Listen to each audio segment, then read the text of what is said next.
मध्य प्रदेश के मुख्यमंत्री डॉक्टर मोहन यादव की अध्यक्षता में आज मंत्रालय में हुई कैबिनेट बैठक में कई अहम प्रस्तावों को मंजूरी दी गई। बैठक में किसानों, शिक्षा, स्वास्थ्य और बुनियादी ढांचे से जुड़े बड़े फैसले लिए गए। कैबिनेट ने किसान कल्याण वर्ष के तहत बड़ा निर्णय लेते हुए मुआवजे के लिए फैक्टर 2 लागू करने का फैसला किया है। इस फैसले के बाद ग्रामीण क्षेत्रों में किसानों को अब 4 गुना तक मुआवजा मिल सकेगा। साथ ही प्रदेश में सिंचाई क्षमता बढ़ाने के लक्ष्य के तहत 100 लाख हेक्टेयर भूमि को सिंचित करने की दिशा में काम किया जाएगा। राज्य सरकार ने निर्माण कार्यों के लिए करीब 33,000 करोड़ रुपए की स्वीकृति दी है।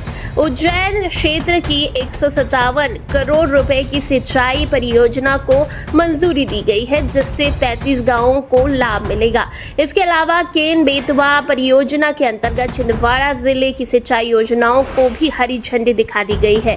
ग्रामीण सड़कों के निर्माण के लिए 6,150 करोड़ रुपए मंजूर किए गए हैं। छिंदवाड़ा जिले के पुनर्वास पैकेज में 128 करोड़ रुपए की वृद्धि भी स्वीकृत की गई है। कैबिनेट ने शिक्षा को बढ़ावा देने के लिए महत्वपूर्ण निर्णय लेते हुए अगले 5 सालों तक कक्षा 6वीं और 9वीं के विद्यार्थियों को निःशुल्क साइकिल वितरण के लिए 990 करोड़ रुपए मंजूर किए हैं। शिक्षक प्रशिक्षण संस्थानों के विकास के लिए 1200 करोड़ रुपए खर्च किए जाएंगे। स्वास्थ्य सेवाओं में विस्तार, सीएम केयर योजना 2026 की निरंतरता को मंजूरी देते हुए सरकार अगले 5 सालों में इस योजना पर 3,628 करोड़ रुपए खर्च करेगी। मेडिकल कॉलेजों और जिला अस्पतालों में मरीजों के परिजनों के लिए आश्रय स्थल बनाए जाएंगे। ये व्यवस्था निर्माणाधीन मेडिकल कॉलेजों में भी लागू होगी और 2028 तक इसका लक्ष्य पूरा करने की योजना है। साथ ही अगले 5 सालों में सभी मेडिकल कॉलेजों में कैथ लैब और ऑर्गन ट्रांसप्लांट जैसी